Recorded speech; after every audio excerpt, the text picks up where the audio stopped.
Assalomu alaykum qadrli kanalimiz kuzatuvchilari. E'tiboringiz markazida UFC MMA olamida ro'y berayotgan eng so'nggi yangiliklar bilan Vodiy MMA kanal.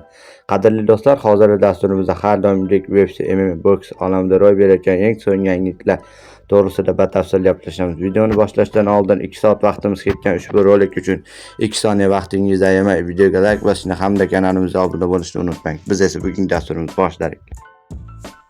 Yarim o'rta vazn toifasida faoliyat yurituvchi amerikalik UFC jangchisi Joaquin Buckley yengil vazn chempioni Islom Magachevga murojaat qiladi. Avvalroq Islom o'zining sobiq Twitter sahifasida 2 karra chempion bo'lish vaqti keldi inshaalloh deb yozib qo'ygandi. Bu vaziyatga Joaquin Buckley quyidagicha munosabat bildirdi.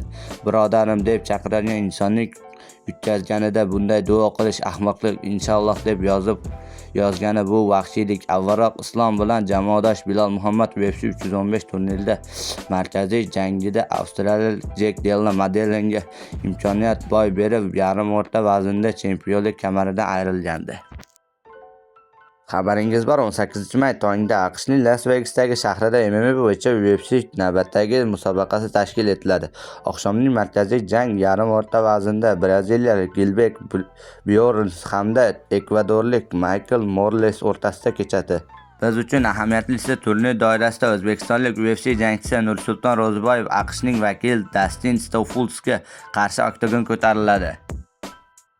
Qadrli do'stlar, hozirgi dasturimiz xuddi mana shu yerda o'z yakuniga yetdi. Videoni oxirigacha ko'rganlar barchasiga kattakon rahmat. Video yoqqan bo'lsa, like bosishni unutmang. Keyingi dasturlarimizda ko'rishguncha xayr, o'zingizni ehtiyot qiling. Vodiy MMA kanalida uzoqlashmang. Tez orada ko'rishguncha do'stlar.